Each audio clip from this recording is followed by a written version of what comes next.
Hello, everybody, and welcome to the latest episode of the Belgian Football podcast. My name's Scott Coyne, and I'll be your host for this episode. Before we dive into all of this week's action, let's find out how our Joris is doing. Joris, how are you this evening? What have you been up to? I'm all right. I've watched a lot of games, so that's a good thing to start with, I guess. Perfect start. We'll start with a wee score roundup, as we always do, because it's been another really entertaining weekend across the Pro League, particularly if your name is Julien Duranville, but we will get to him shortly. So the weekend kicked off with the big derby in Bruges, the Bruges derby, which Club managed to win 4-0. Saturday started with another derby, the Limburg derby, which finished goalless between Joris' side Genk and St Truden. Kortrijk managed to get their first win in what feels like almost forever. They got a 1-0 win away against Eupen. That was new head coach Adnan Kustovic's first game. And we'll be talking a little bit more about him later on as well. A new deep diver, a new coach. Mechelen lost 3-2 at home to Seraing.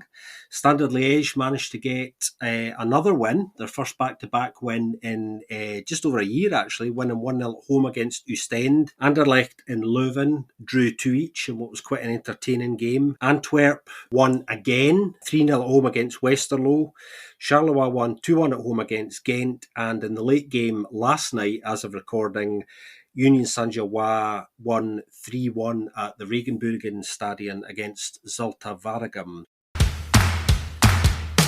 So I suppose we should start, Joris, with the big game that kicked off the weekend, the Bruges derby, which we know now that Club managed to win rather convincingly. Cercle obviously going into this on slightly dodgy form. They've had a poor start to the season, and this result was probably the last thing they needed, wasn't it? Yes, definitely. And well, they did not play too bad, I guess. The first half an hour or so, they even were arguably the better side, or at least they didn't give away many things, and they did create a few things that themselves, not that much either, to be fair. And that brings us, I guess, straight away to the problem, the massive problem they seem to be having up front. They now have scored 3 goals in 7 games. That's not a great output, and they did create a few chances here actually, but they did not convert. We know Club Brugge always have goals in them, despite how the game is going for them. Also, they had recovered by the time they scored the first one, I guess. In the end, it was an emphatic win, 4-0, but it could have been differently. One thing to highlight from Cercle's side, highlight or the player we need to talk about, I guess, is Marcelin, who should have been off after 8 minutes already in his first game again at Cercle Brugge with a ridiculous challenge where I honestly still do not know how VAR did not intervene that. Yes, I know we've talked about this, and you already also mentioned like it's a derby, but I don't think that is an excuse for going to the ball like this. I think we'll get to the other game, but in Sint-Truiden, Genk Sint-Truiden, you could also see it's a derby, and it was also hard some at times, but it was not crossing a line, and I think there a line was crossed. And then, well, in the end, he did play a decent game, you would think, after the first half. Unfortunately, well, you have that incident already, then he does score an own goal. That's unfortunate. And I think he also lifted there was a player lifting an offside trap for one of the other goals as well. Then, I think he did come off then. So ultimately not a great way back into the Cercle fold. Also telling, like, coming back to the efficiency and then knitting the everything a bit together, it was also a bit telling that, well, that own goal that I just mentioned was actually Cercle's first shot on target from the whole game. And of course, it's not the way you want the shot on target to go. So, I found that slightly funny, but also a bit, it just highlights the issue they have with scoring goals, definitely. And well, Club Brugge, they still not really impressive, and they're not consistent enough across games, but we know they always are a dangerous side, and they're already back, level second in the league as well, so that they have recovered in points, and well, their level is increasing definitely already as well. Yeah, I thought it was interesting. The lead up to this game, actually, in the immediate pre-match interview, Dominic Thalhammer was talking about the fact that Circle need to find an answer to kind of that lack of composure that they have in the final third. We know how good their challenge intensity is, and how aggressive they are with their kind of gegenpressing, and their PPDA is still impressive. I think it's in sort of the top 2 or 3 sides in the league, pass per defensive action. Sorry about those who don't know what that abbreviation is. That's basically the metric they use to measure how many passes you allow the opposition to have while you're defending before you win possession back. So, they're performing pretty well in a lot of the kind of key sort of aggressive physical outputs that you would expect. But this is the thing, actually, that, that kind of high and energetic pressing doesn't necessarily equate to being efficient in other parts of your game, does it? And I think they know the issue is they're generally playing quite well, but what they're not doing is taking the opportunities that they're creating at all. There's a lack of composure there. I mean, Denke, when I was watching the game, Denke was to be honest, irritating me quite a bit, because he had 2 or 3 really pretty good chances at this level, and he just wasted them. It was so poor, actually. I thought, you can't waste the chances that he had in games like that at this level and expect to get anything out of it. Obviously, losing the derby convincingly in the end like that piles a lot of pressure on, and it doesn't get any easier, because next weekend Cercle play Antwerp, who are kind of flying at the moment, haven't dropped any points at all yet. And I just wonder how much pressure do you think Dominic Thalhammer's under now? Because in theory, he shouldn't be. The numbers are generally quite good, but they haven't found a solution to the lack of composure yet. What do you think the pressure diameter is on Thalhammer at the moment, Joris? Yeah, I think it's rising definitely now, especially with the other results this weekend going the way they went. So Cercle is indeed, I wanted to mention that already before as well, but are now actually the bottom team, despite not playing too bad, but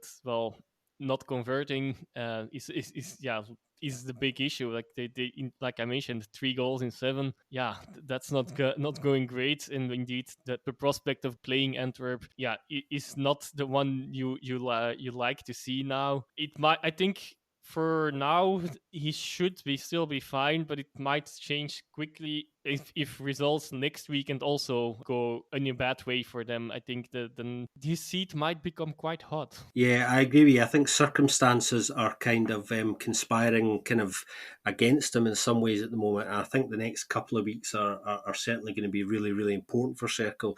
The other thing I realised this weekend as well, Joris, was that obviously Uida's not having that much of an impression yet. Obviously, he's scored his first goal, but generally speaking, he's not particularly clicking with Denke, and it's been interesting that they've been chopping and changing them a little bit up front, and now they've been trying them both playing from the start together, one out wide and one up top. So they're trying different variations to try and find a solution to that lack of composure, and we'll see if they can strike gold or any gold at all over the next couple of weeks. Let's move on to the other derby, shall we? The game that started Saturday involving your team, the big Limburg derby between Genk and St Truden. Not too much to say about this game, really, obviously, partially because it finished goalless, but neither side were particularly on it this week, were they, Joris? Unfortunately not. Yeah, the quality was just not there from both sides. I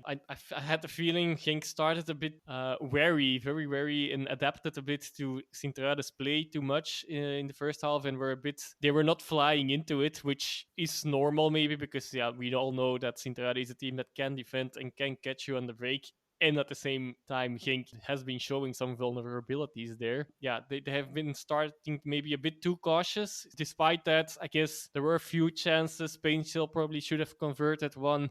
Munoz also had a complete mishit tap in for a brilliant ball from El Canus in the second half. But all in all, it was just not enough. They were just a few moments. They didn't take them. Sint-Truiden were playing, defending at least really well, but attackingly they couldn't do much because the Genk defense this time really did well. There's of course the one moment really close to the end where Genk got lucky with a very, very narrow offside goal from Bruno, but that would have been a harsh verdict to lose this one. I guess a draw was the right result, and not a game to learn from, I guess. And the good thing to take from it is another clean sheet. So clean sheets in a row after none in the first 5 games. Like we always mention, efficiency is so important in football. It was not there this week, and second 0-0 of the season, and it came with the highest scoring team. Maybe also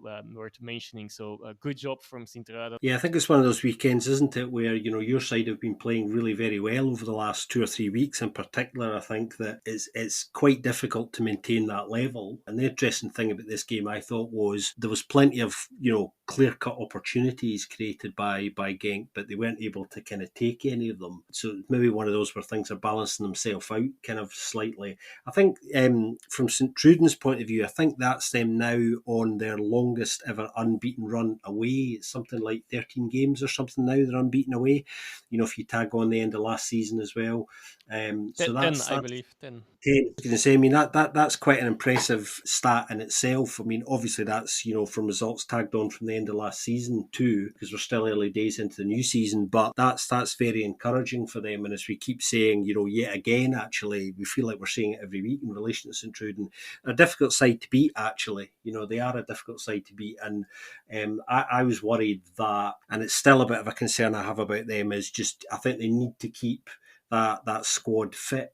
I think if they get 2 or 3 injuries to certain players, then that's when, it's going to impact upon them negatively. But at the moment, they're managing to keep everyone fit, and they're still playing kind of reasonably well. Yeah, definitely. I wanted to add to that point because it was also one of the things I noticed, that they didn't concede in their last 3 away games either. And in 7 out of those 10, they did not even concede a goal. They only conceded once, I believe, in one of the first games of the season against Ghent, away in Ghent. Only goal they conceded this season away from home so far. Let's move on then to talking about Eupen and Kortrijk, because I suppose one of the big stories to come out of this game this weekend was obviously it was the first game for Kortrijk's new head coach, Adnan Kustovic, who is a 44-year-old Bosnian coach. I suppose we should dive right into the deep dive and talk about Adnan. First of all, obviously he's got his first win.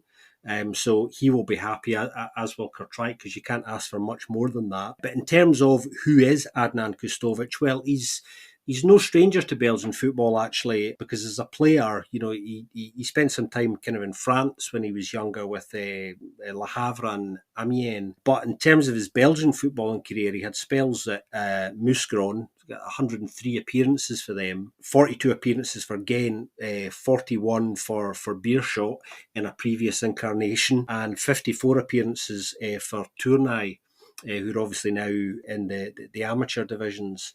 So he spent most of his playing career in Belgium, and most of his coaching careers and been in Belgium as well. He worked as an assistant to Yves van der Eyga at Kortrijk for 40 odd games, I think. Then spends sort of a 4-year spell at Oostende, where he's caretaker for a short period, and then becomes the head coach himself. Manages to save them from relegation, which is probably the highlight on his CV. Then goes to Vasslan Beveren, now SK Beveren, of course, for a season. Doesn't really impress there. Goes back to Oostende, and this is where it gets rather comedic, because he's actually sacked in that second spell at Oostende after only 1 game, and that was back in 2020. So a lot of you might remember that. He then goes off to China to be the assistant to Ivan Leko, another Belgian connection again, everybody, at Shanghai Port, before coming back to take up this post. Now, when the news of this broke, Joris, I was a little bit perplexed. I've got to be honest. I thought this is a strange one. Despite his connection with Belgian football, I thought the profile of Kustovic was not really what Kortrijk needed at all, and there was nothing particularly on his CV other than saving Oostende from relegation that made me think, okay, this is absolutely the right man for the job, despite his previous connection with Kortrijk anyway, during Yves van der Eyga's spell there. But when I drop in the words and stick your fingers in your ears, everybody, but Moggy and Bayat, that might explain this appointment entirely.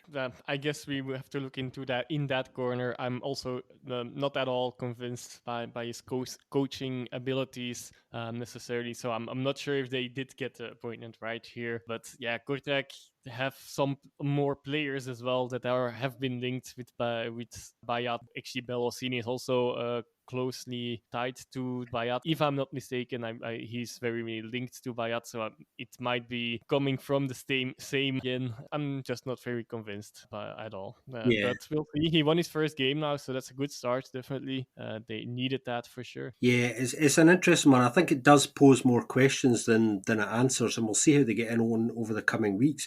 Just before we kind of touch on their win, actually, Kortrijk's win, he's got a win percentage across his coaching career, I think, of 34%, which is not too great either, and that certainly doesn't suggest that he has the ability to necessarily get Kortrijk consistent enough to be where they want to be. It's always very difficult to pick things up when you've had a poor start to a season. But like you say, what I mean, we know he's won his first game now, so he can't do more than that. And we certainly wish him well in his role there, because he's got plenty of decent players to kind of work with. What did you make of the game this weekend then? Well, I also want to just quickly touch on like this win percentage. We have to probably also mention, of course, that might be coming from the nature of the teams that he has been playing. You Yeah. can't expect big win numbers there, I suppose, when you're all constant in relegation battles.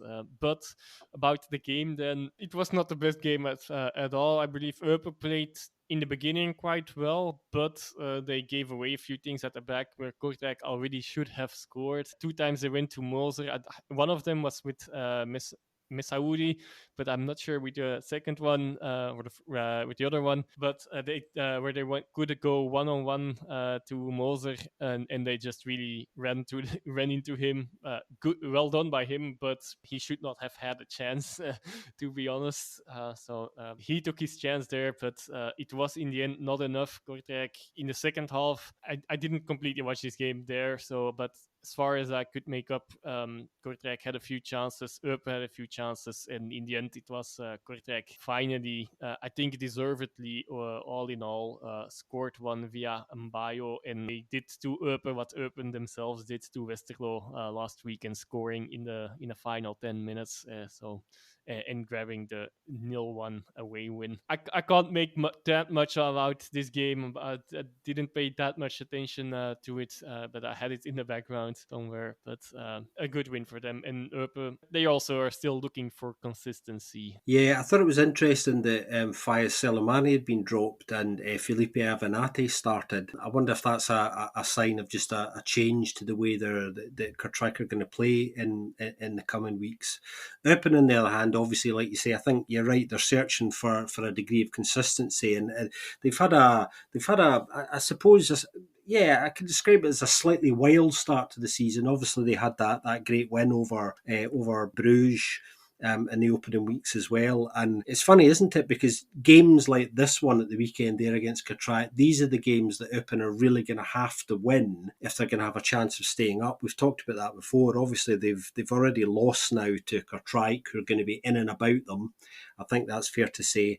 And lost to Seraing as well, another side that are going to be in and about them. So at the moment, they're losing against the teams that really they have to be picking points up against, and seem to be doing kind of quite well against the sides where you wouldn't necessarily expect them to get anything of. So maybe they're going to surprise us and beat the big boys, and that's where they'll get their points. But they're still trying to kind of find a groove, and hopefully next week we'll get to see a little bit of their new Ghanaian signing, Mubarak Wakazo, who is quite an underrated player actually. I think he's got over 70 caps for the Ghanaian national side, and is a pretty fine footballer. Has played at some interesting clubs, and he's got an interesting loan that they've just confirmed in the last few days. So hopefully he can have a positive impact on the Pandas. Let's move on then, shall we, to the Achter de Kazerne, where Mechelen lost 3-2 at home to Seraing. Seraing picking up their second win of the season. Now this was an interesting game, this one. Mechelen looking every bit as brittle as we know they have a tendency to do sometimes, and Seraing being able to sort of take advantage of that. Did you enjoy this game, Joris? I was switching between these two games, actually, the last two games. So I did manage to see a lot of these goals, at least enjoy the game. Not the right word, I guess. There were goals, but a bit like this time they came out as losers, but last time they came out as winners. The game against Westerlo, a lot of goals, but the quality was not necessarily there throughout the whole game. It was a bit of a weird one, of course, the classic goal for Seraing with a shot hitting the post and via the back or the head of the keeper going in. Then a bit unlucky, of course, for Toulon. Then you can't really. That was a bit unexpected and maybe at that point undeserved for the Seraing to take the lead. But Mechelen didn't do that much themselves either, unfortunately. But despite that, they managed to turn it around before the break already, so that was a job well done. And then don't think that much happened. Well, you watched the whole game, so you can definitely fill me in if I missed something here. But I don't think that much happened before. What was it, around the 17th minute? The very very silly penalty error from Van Leerberghe that gave Muan Bilmaji his third goal of the season on a platter from the penalty spot. And this time he did manage to put it in more convincingly than the last one he took as well. And then Storm came in and created a few, at least he had one good moment, but that's unfortunately also that basically was his game. Unfortunately, it didn't lead to anything. While you would have expected a bit more Mechelen pushing, but I guess they were also a bit perplexed that they were not winning by this point, because despite what I'm saying, Mechelen were the dominant sides definitely in this game. But just not clinical, nothing really showing enough. And then Marius made not copy, but a similar goal to his other non-penalty goal against Eupen with a swift turn and shots. This time it was from way further out, so probably even more beautiful goal to see. Nothing much game anymore. There was not a real, as far as I could make up, there was not a real storming of the Seraing goal after that anymore. And Mechelen are also a side that are missing this efficiency.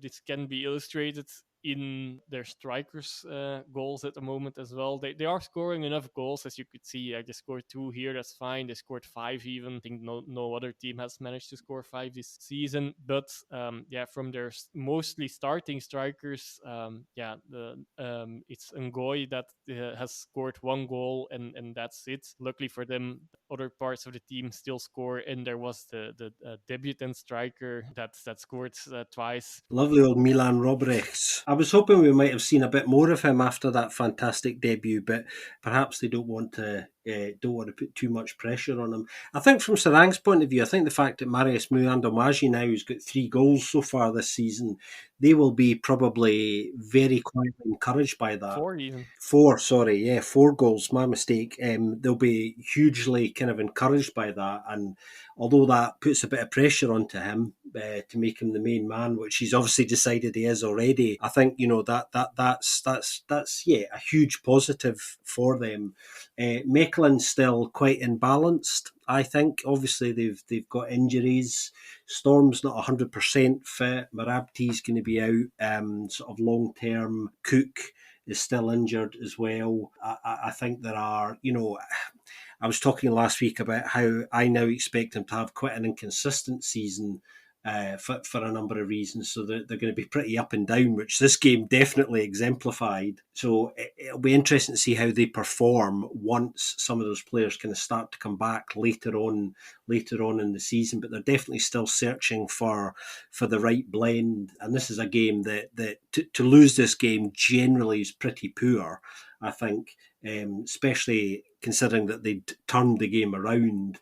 To then be in the receiving end of having it turned back, I think will be a bit of a sore one. But I think at the moment they're not good enough defensively. They're certainly not good enough offensively, or as good as they have been. I mean, they're, for a side that normally do score a lot of goals, even if they do concede plenty, their XG this weekend was only 0.49. Now, for Mechelen to have an XG of that is quite unusual and quite poor by their standards anyway. So that should be a concern to them as well. And the midfield obviously is just simply completely out of balance at the moment. I think there's a lot of chopping and changing there, and nowhere in the side at the moment is just really quite working right. So we'll see what happens when some of those injured players kind of come back. Let's move on to Schlesien, shall we? Where Standard Liège managed to get their second win in a row for just the first time just over a year. I think it was last August was the last time they won back-to-back games. A 1-0 home win against Yves van der Eyge's Oostende side. How did you feel about Ronnie Dyla's Standard this week, Joris? Still a long way to go, I guess. They have the results going their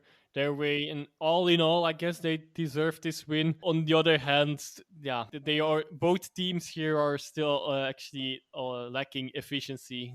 We keep on repeating it, but yeah, they're just inviting us to say it. Well, especially Ostende giving away the goal basically. Although it was a lovely finish from Dragus, definitely not going to take anything away from there. But yeah, that ball just should not have been there anymore. Nowhere near that area. They defended quite badly. Then Atanga also. Well, I think it was the Wale opened up a lot of space straight in front of goal after the 1-0 for Ostende, and Atanga.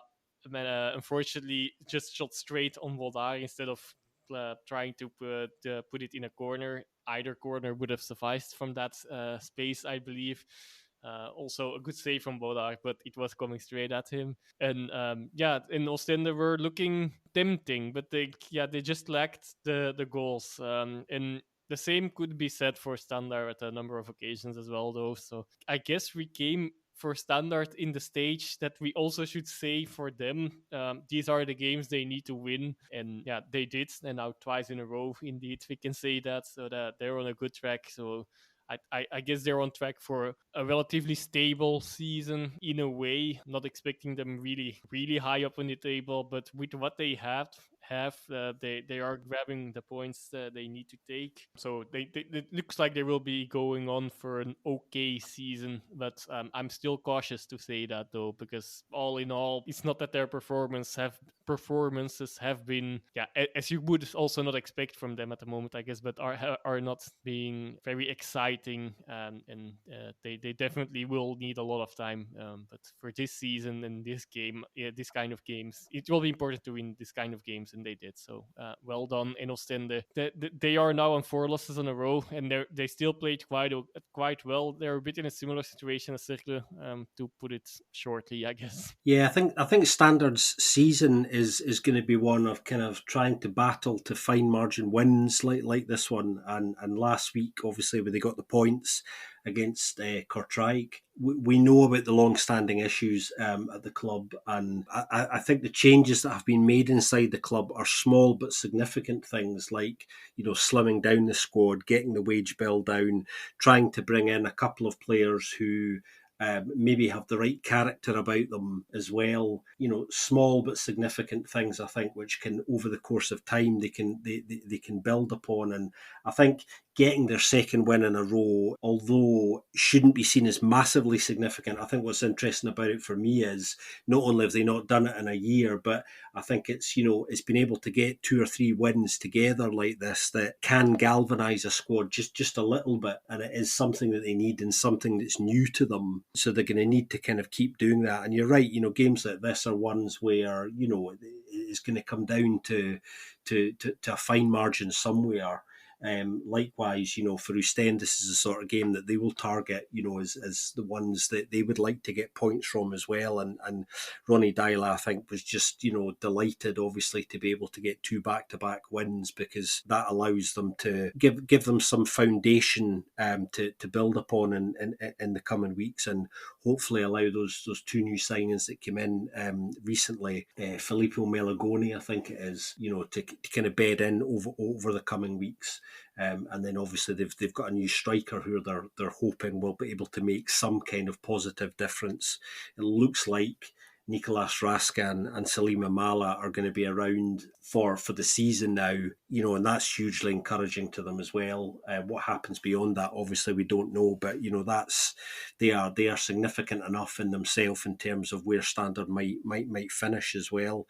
Oostende just need to keep going. I remember us talking last week about how I think they've had a slightly better start than I expected, and much like Mechelen, I think they're going to be a bit up and down this season, and it's just going to depend weekend on when they have their big down spell that's going to have a big say in, where their season actually finishes. Let's move on then to the game in Brussels, which was really quite an entertaining game, I thought, in the end.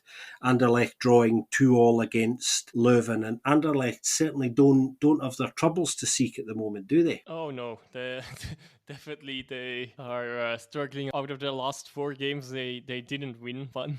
This was the best result, a draw. That is taking into account the Conference League loss as well, so it's across all competitions. But also in the league, it's 1 point out of a possible 9 for the last 3 games. Could see the tension rising already after the game as well. But first, I'll touch on a phony thing on the pitch. Not a phony thing, just it was a phone on the pitch, which was a funny sight. Like they had to take the phone after, what was it, a few minutes into the game. Found the phone on the pitch from one of the staff members, presumably from from pre-match. You see a lot of things that you don't need to see thrown on the pitch, but this was a first, I think, for me.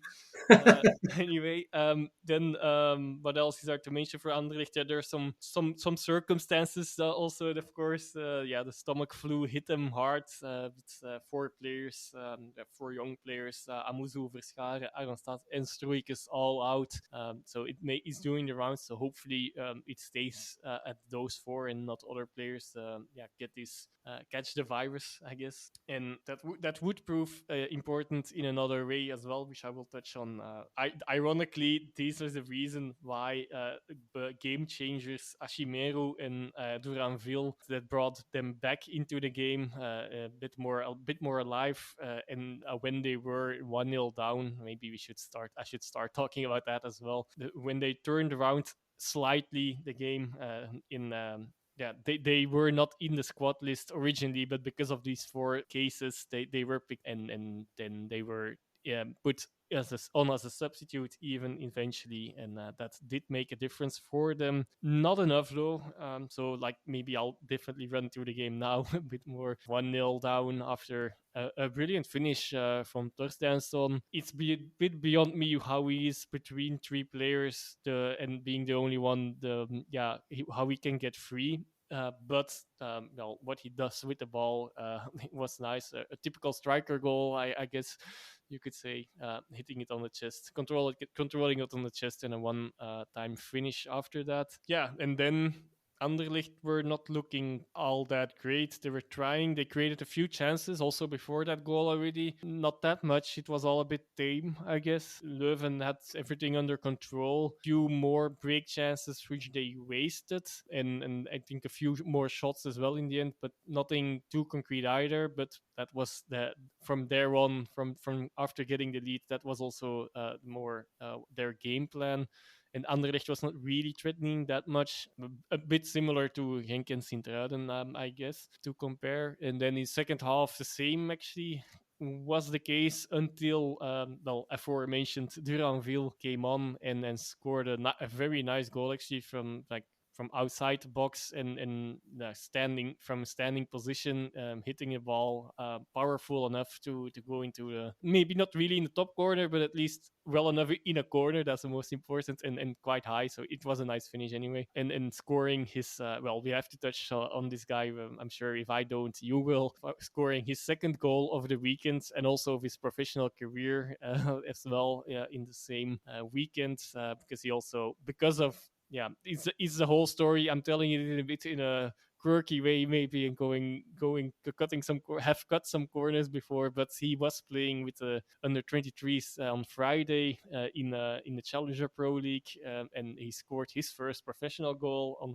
there, and then he also managed to score that second goal of the weekend straight into his second game for the Anderlecht. That's probably a feat that not many players will do after him, and I think he's also the first player that has done this from him, and he did bring some liveliness with him together. Also, another thing we need to mention, I guess, the other new, the new recruit, Jan Vertongen, also making his debut at 35 in Belgium. He did quite well, but straight after that 1-1, it was not his fault, but the Le Altamari managed to score 1-2 after some clumsy giveaway from Diawara, talking about debutants and new recruits as well.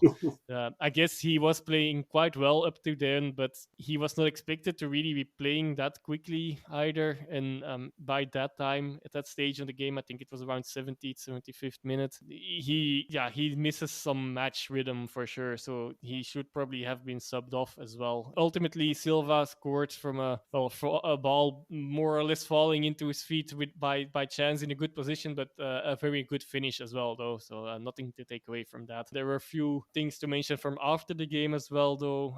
Mazu was indeed pressuring not pressuring, but was complaining a bit too much about the referee. There was a potential penalty foul on Sadiki. Sadiki, the same guy, later on in the game, admittedly though, but probably should have gotten another red card. A bit of a slower version of what Marcelin got away with on Friday, I guess. So it was a bit less hard, but kicking after the whistle had gone and the ball, unnecessarily kicking a player, definitely. And Refailov also got a lucky escape in the first half already, where he also gave a frustration kick afterwards, but somehow got escaped by him not being as fast as he maybe used to be, because he didn't hit the player. So that's how it was not even a foul. If he would have hit that would have been. So the point being, complaining about the referee was the last thing they need to do anyway, I guess, in a game against Leuven, a home game against Leuven. With all respect, though, for Leuven, they are having a great start of the season. Also, the third time in a row that this specific fixture has ended at 2-2 as well. And that's while Leuven still never have won, actually. Never have pulled it over the line in Anderlecht yet. I'll hand it over to you, Scott. What do you have to add? I did say this was an entertaining game, didn't I?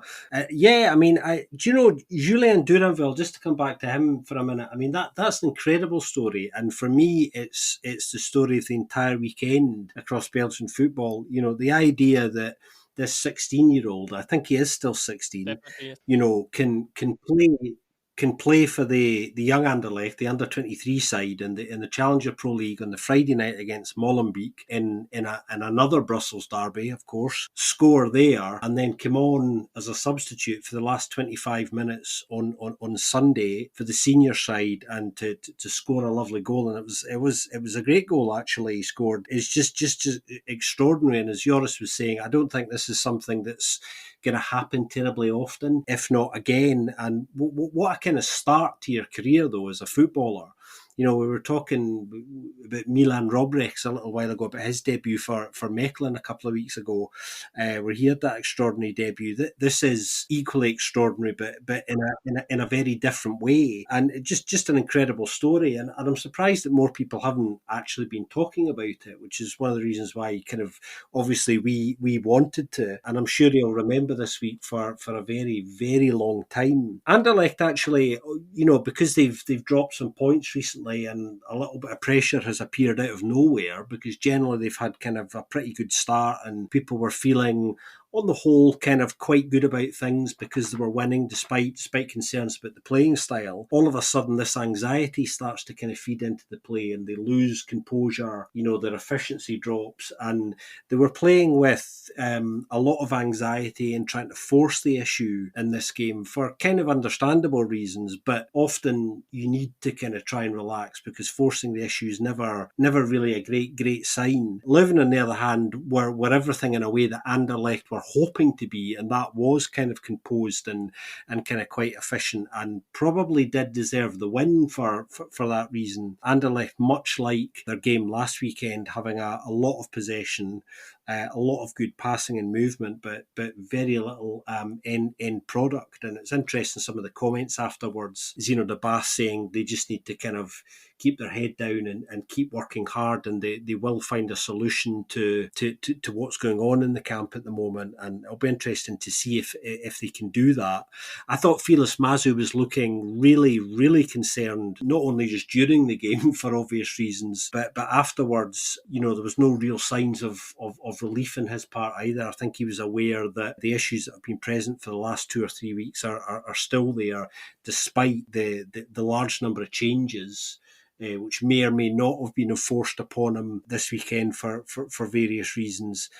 So that's going to kind of carry them into next week. But it's funny how things can change so dramatically within a couple of weeks, and how once you start to drop some points, then obviously not only does the pressure go on, but the questions kind of get raised. I think a lot of Anderlecht fans were happy to kind of quietly perhaps turn a partial blind eye to their concerns about changes to playing style because they were still winning, but that evaporated kind of quite quickly when they started to drop some points, and more probing questions kind of started to be asked. But definitely an entertaining game, this one. I just wanted to add a few more points. So also, it was not Duranville's debut. It was his, like modern media have repeatedly said, he already debuted last season. But yeah, definitely a brilliant performance for a way to get in here and really kickstart his career, I guess. And additionally, also I want to add to the point of the pressure and about Mazu a few things. Again, a bit on the shooting on the media.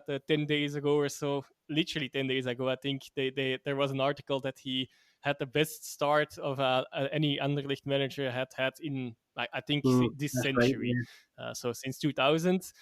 Something like that, but that's of course a bit unfair to do with all the European qualifiers in there against a few smaller teams, and especially now the tables have turned because 10 days later, literally 10 days, is the manager with the worst records, starting record at least for since 2000 for Anderlecht. So, and additionally, also it was not only Mazu after the game, but was it Van den Houten and Verbeke, the board, well, members of the board and the CEO. They were also complaining. Verbeke has been spotted pointing at his watch, not happy with the amount of time added on, which I can get, but still shouldn't really be an issue in this game for Anderlecht. Normally, it's telling that they do that. And Van den Houten, I believe, was spotted also with the talking to the referee. Well, both of them anyway. That's never a good sign for any club, for sure. That such things happen, and very much a shame actually in general. Yeah, that's right. Often those things become a bit of a smokescreen, don't they?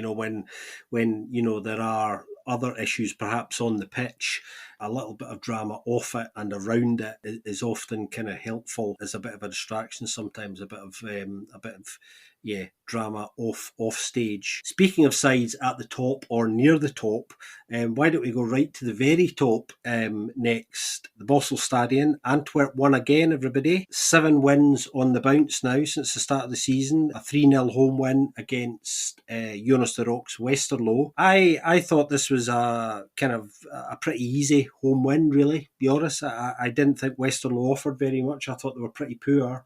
Interestingly, Westerlo have now managed to lose all 4 away games, which I think it's the first time they've ever done that from the start of a season anyway. And it's interesting, we spoke a few weeks ago about their home form being very, very important. That looks like it's going to turn out to be kind of correct if their away form is anything to go by, certainly at the moment. But yeah, I thought Antwerp were pretty much kind of cruised to this win, really. I guess so. In the beginning, Westerlo was giving some more, until the first goal. I guess it was quite an even game, but after that, a penalty goal by Janssen, it was a different story.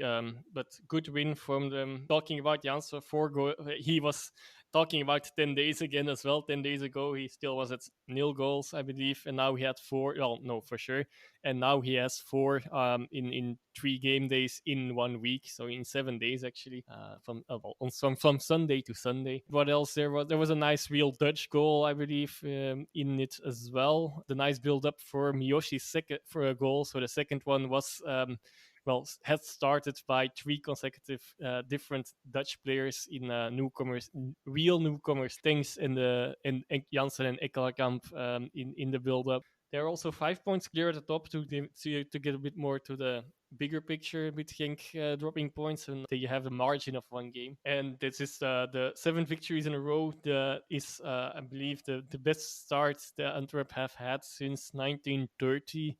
At that time, they did manage to get on to win the title, but almost 100 years ago. So that's how remarkable this still is. On the other hand, also Antwerp have not finished still in the top 2 since around half a decade as well. So we'll still have to see how this this whole thing pans out. I'm more confident now. They played quite well. Westerlo didn't do that much anymore after conceding. Historically, Westerlo have been a very difficult side to beat for Antwerp. I believe it's only the fourth time. I listened to the Vierkante Paal, the Antwerp fan podcast last week, and if I'm not mistaken, they mentioned there they had 3 wins in history against Westerlo. So this would have been the fourth time they have won. There have not been that many games either. That's a good point actually, Joris, because of course Westerlo as well put Antwerp out of the cup last season in what was a reasonably close game too. So yeah, they've not had that much luck against them over the encounters over the years. Antwerp as well. Actually, I was having a look at some of their numbers, some of their stats this week, and they are generally outperforming themselves. That's something worth bearing in mind, which is interesting, and bearing in mind in fact that Michael Frey's injured at the moment, and I think his muscle injury, I think he'll be out until sort of late September, so it might be another 2 or 3 weeks. But he does have a history of recovering quite quickly, even from quite bad injuries. So there's something a bit miraculous about his regenerative abilities. I don't know if he has some kind of magical water pool at home or that regenerates the cells, whatever he's got, but he tends to recover kind of ahead of schedule in most of his injuries, so it'll be interesting to see how quickly as he's back. But yeah, Antwerp outperforming themselves a little bit at the moment. They do have a very high efficiency rate, coming back to that thing that, that's probably the word we use most on the BFP, everyone, isn't it? They've been extraordinarily efficient, based on their I was tweeting some stats actually in relation to Antwerp before the game this weekend, where I was talking about the fact that they'd scored more goals based on their number of shots than any other side as well. So their conversion rate is higher than anyone else's. So they're doing everything that you need to do if you want to be kind of top of the table. And yeah, there's a slow but steady steam building around them now. I think that I don't know if Antwerp fans are getting excited about yet, because it's still early. They'll get in touch with us, guys. Do you know what I mean?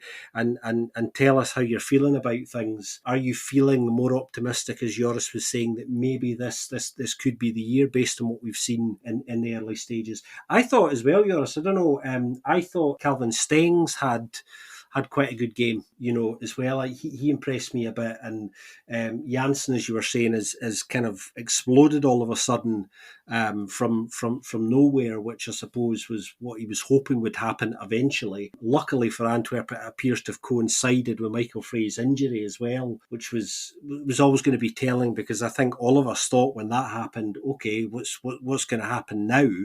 Because it was looking like Frey was going to be the main man. He'd laid the early claim to that stake until his injury. It's interesting that Janssens really seems to have been motivated by that at exactly the same time. Nice goal from Mayoshi as well. You were mentioning that, albeit there was absolutely no attempt to defend it at all from Westerlo. I was slightly horrified by the lack of defending there. They haven't confirmed this yet, but it's looking like Nasser Chadley is going to be coming to Westerlo on a 2-year deal. That should be confirmed over the next 24, 48 hours once he's completed a medical, but that seems to be done. He was looking for a slightly longer term contract, and Westerlo were happy to offer him a 2-year deal. So Nasser Chadley is the latest of the Belgian Red Devil big hitters to be coming back to Belgian football, because of course some of them, this is the first time they've played domestic football in Belgium as well, which is interesting in itself. Let's move on, shall we, to Charleroi and Ghent. I didn't see too much of this game actually, Joris. How much of it did you see? Unfortunately, also not that much. But I've seen some of it, and I've seen the highlights afterwards at least. So I guess we still have some grounds to base ourselves on. But yeah, let's already admit to listeners if there's some wrong information here, that's on us basically. Yeah, but yeah, well, this was not the most exciting game. Ghent had everything under control. It looked like in the beginning they scored quite early on through a Hong header. It was remarkable, but I didn't look up, but I should have done that. Why Kofi was not in the squad? I guess he was also sick or had a minor injury. Otherwise, we would have heard more of why he was not in the squad.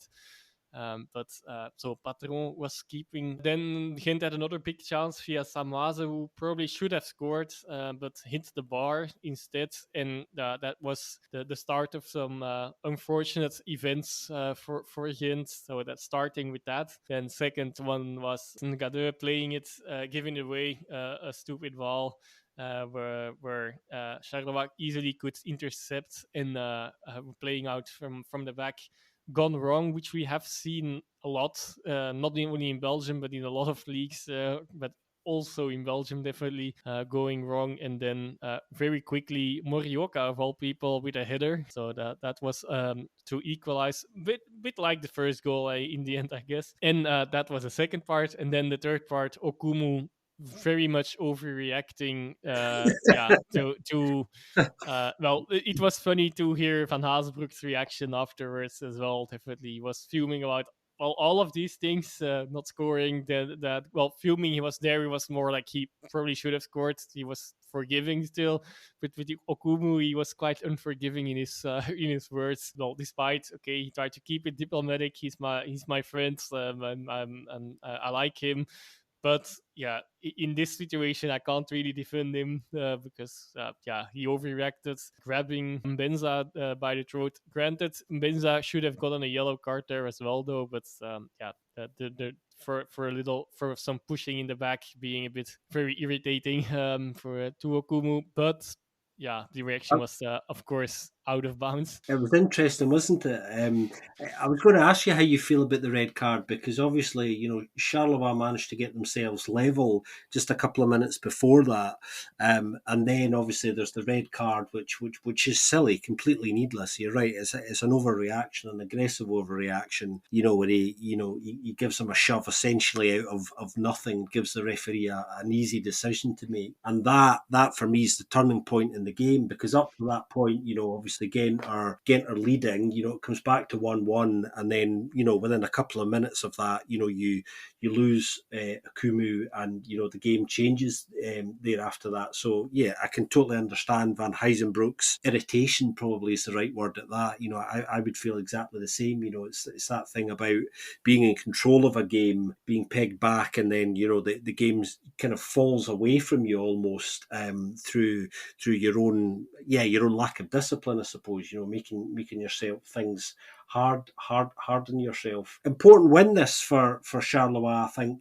Things, despite having been playing really pretty decent actually in the last few weeks, there was a kind of feeling that things weren't being rewarded for how well they were actually playing. And although they're sixth at the moment, aren't they? They've won 4, lost 3. Interesting when you look at their goal difference as well. Do you know what I mean? They're a bit fragile at the moment. Scored 11 and conceded 10, so it's a bit gung ho for them. Regardless, they'll just be relieved to kind of get a win because obviously they've had a few defeats at home this season. So to get a home win, I think was important against a Ghent side who, again, another side that have generally been playing pretty well so far this season. But I also don't think they've been getting probably the rewards that their play merits. So a tale of frustration for different reasons for both sides, I think. Well, definitely, I do not completely agree with Gent playing well this season, but that's another discussion. but they're definitely not getting a lot of points. Of course, we didn't really end the summation of the game. So in the second half, Charleroi didn't really play that well either. But despite that, I do agree on the point that this was a turning point of the game.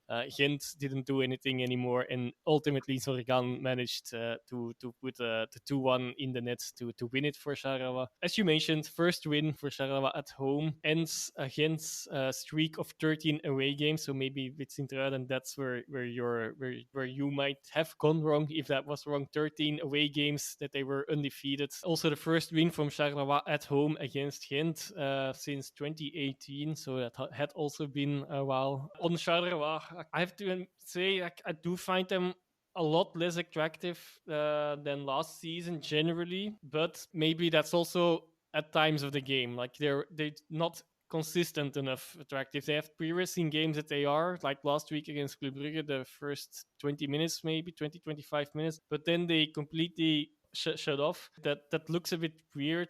So they do look a bit less attractive to me than last season, but well, they're getting a more than decent amount of points out of the games now, ultimately. So I guess nothing to really worry about. And indeed, basically, I'm making the points you also were making, but I'm just less convinced by the level of both teams of this season as you are. But in Ghent, yeah, slightly disappointing start to the season. But of course, we know they're were very much reliant on Tissoudali, and yeah, you can still see that. I suppose, despite that, they're quite okay. They did manage to win in Anderlecht, but even there, they didn't play that well. They did manage to win, but that was maybe more to Anderlecht also really being poor in that game. They would have hoped for this, and Van Hazenbroek really was quite furious about after the game, also because of the ramifications of not winning this one. Because if they would have won, they would actually be in a quite good position. And now the world would look differently. Now it looks a bit worse for them already. Poor old Big Hein seems to be in a permanent state of furiousness these days. He doesn't need much to cause him to kind of go off on one, which I suppose is one of the things that makes him so entertaining. Let's move on, shall we, to the final game of the weekend. Union Saint-Gilloise running out 3-1 winners at the Regenbogenstadion against Mbaile's Zulte Waregem. And I have to say, Joris, I'm a bit worried about Zulte already. I mean, I spoke about how I felt kind of more positive about them, particularly after a good performance against Bruges a few weeks ago, where I thought, okay, there is the beginnings of something interesting in that performance. Where I thought they were bright, creative, and energetic, and I thought, if they can take this into the season, then it'll be interesting to see what they can do. In recent weeks, the wheels have come off a bit again. Obviously, we know now Mbaile's come out and said that Zino Gano is not going to play for the club again as long as he's T1. Been a bit of drama there. There have been a couple of clubs trying to bring in Gano, actually. Mechelen and Leuven were looking at it. So it'll be interesting to see if he does leave before the end of the window.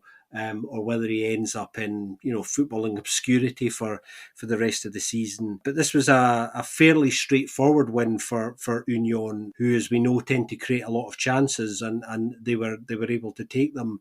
Van Zier a bit wasteful again, a bit like Kevin Denke this week. I thought he had 2 or 3 really good chances that at that level I think you have to be doing better with. But Zulte just really, really poor offensively, I thought, and that's where the alarm bell started ringing for me, because obviously Dompe's left now.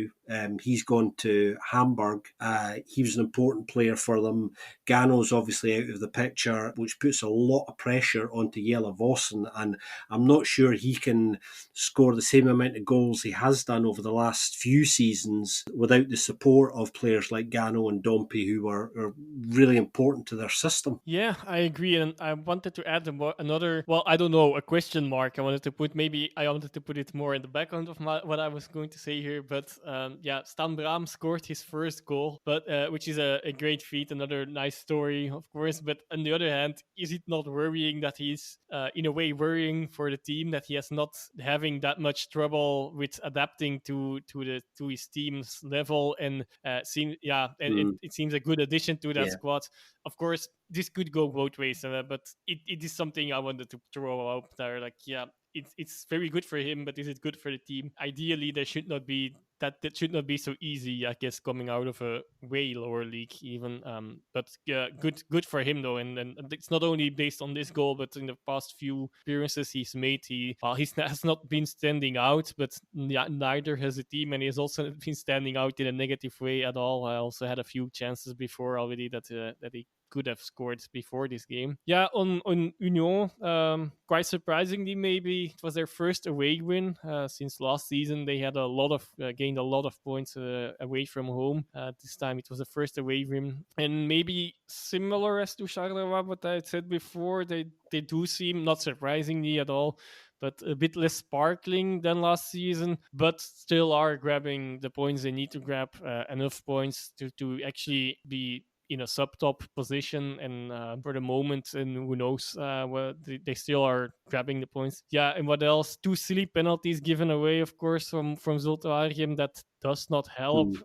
Equally silly red card on the other side, and for experienced substitute Francois for Union, then that was a bit. Yeah, it was not a weekend for experienced players.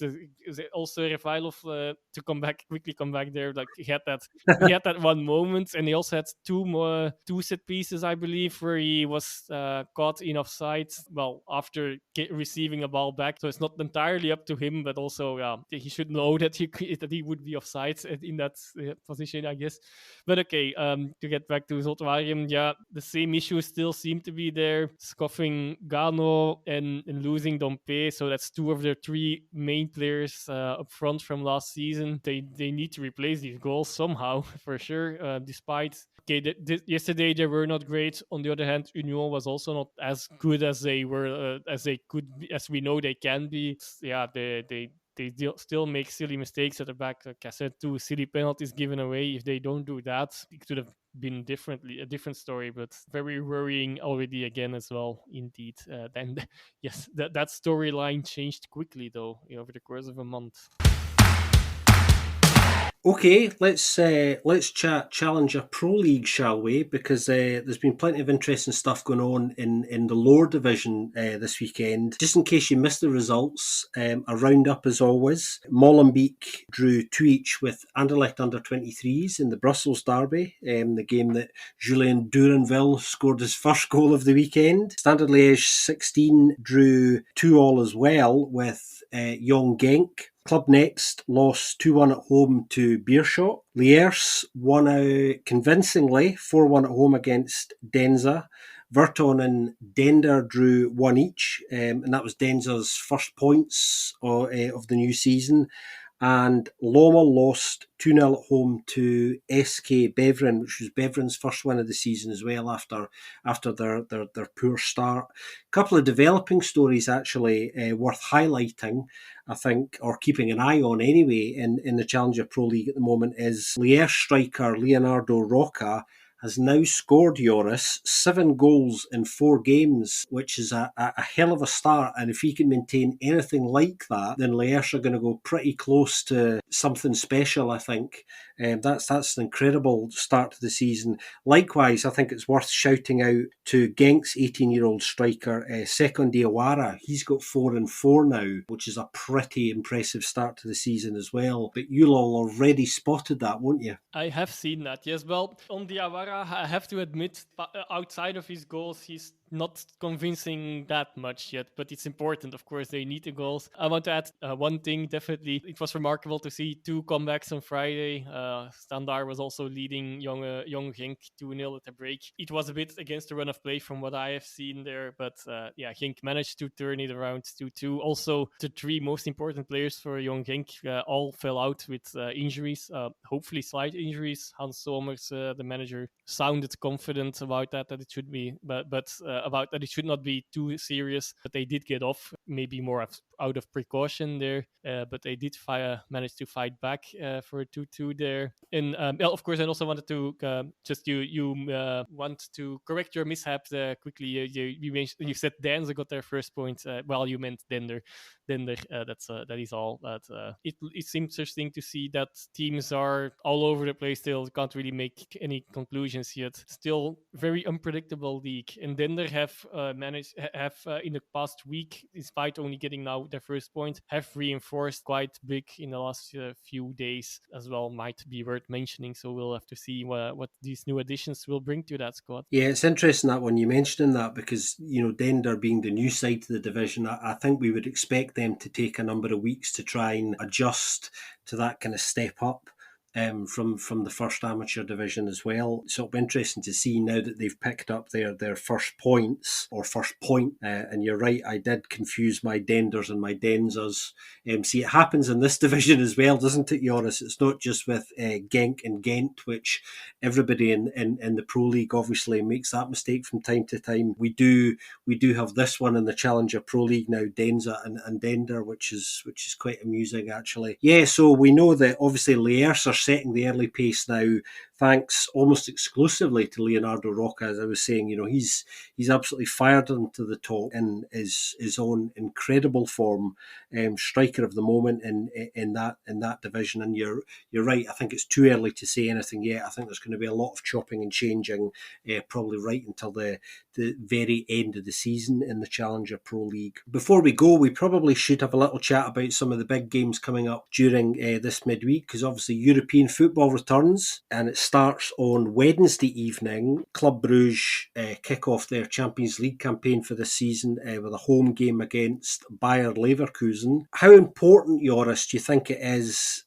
for club to get off to a winning start here if they're going to do anything in this group? For multitude of reasons, I'll try to keep it short. One, Leverkusen is actually, well, they have lost 3 out of their 4, or is it 4 out of their 5 games in the Bundesliga also last weekend. So they were definitely not in the best of forms. Secondly, it's always important because by the later stages of the group stage, the bigger teams usually, while they might have underestimated the smaller teams, in the first games, they might not do that anymore in the second game. So you need to make sure that you take everything you can out of these first games and get the maximum out of that, and then hopefully catch on to that and get something more out of the latter games of the group stage as well. Yeah, that's right. Your home games are always extremely important in Europe, no matter what competition it is. Obviously, we've got 3 other games as well. Thursday sees Anderlecht at home against Silkeborg in the Conference League. Anderlecht's return to European football, which is exciting, I think, for everybody concerned, not just Anderlecht fans. Union Saint-Gilloise travel to Berlin to play Union Berlin, 2 unions in the Europa League. And Ghent travel to Norway to play Molde. How do you see those games panning out, Joris? The Anderlecht one is probably somehow the most exciting because of the bad form they are in. Can be a crucial game to maybe turn a corner again and get back on track. Or the other scenario, of course, and I guess this already goes if they don't win. So even a draw is probably not enough. There's a lot of pressure on this one. The things could turn really dark for Mazu very, very quickly. Yeah, the 2 Unions clashing, it's a fun game to start with, I guess. They need to get whatever they can, for definitely in a quite open group. I know we both said that we see them advancing, so if they want to do that, it's important to get a good start. And Ghent, a bit similar to Anderlecht, a bit less down maybe, but they do need to do something in Europe after the debacle against Nicosia. Well, I do think they will do that, but that's all definitely a hope. Interesting week for not only for the games itself, but just for the pressure on certain managers and teams and how seasons will go out with Union. It's also interesting, maybe not specifically this game, but how they will cope. Starting from this week with the English weeks. Yeah, I look forward to kind of catching up with you next week, Joris, and having a chat about how those opening round of games go. European football, always an exciting time of year for all of us, and fingers crossed and good luck to the Belgian sides this week. We'll certainly be watching, as I'm sure everyone else will too. Just before we go, just a reminder of next weekend's Pro League fixtures. Friday night's game is St Truiden against Standard Liège. Saturday sees Kortrijk taking on Mechelen. Oostende at home to Eupen. Seraing playing Club Brugge. And Leuven at home to Charleroi.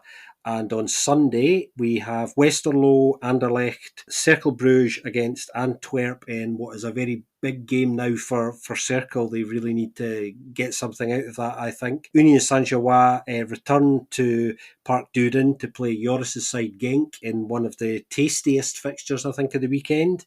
And the final Pro League fixture of the weekend, the late game on Sunday evening, is Ghent at home to Mbaile's Zulte Waregem. Joris, thanks for joining me, my man, and I look forward to catching up with you next week about all the domestic action and hopefully a very exciting week in Europe. Yes, definitely. And now I come to think of it, we didn't mention why we're only 2 and will only be 2 for the upcoming weeks. I guess even Ben has a little break, a deserved break as well. And finally is going to, I guess we can say that, on his honeymoon for a few weeks. So enjoy your holiday, Ben. I hope you're listening. I'm sure he'll send us a postcard. We can tell listeners that, a postcard from, well, we won't tell you where he's going. We'll let Ben tell you all about it when he gets gets back, because I think that's much more exciting. Just before we go, if you want to get in touch with us, I'm sure you all know how to do that by now. And if you don't, why not? You can get in touch with us on Twitter at Belgian Podcast, and you can also email us directly as well.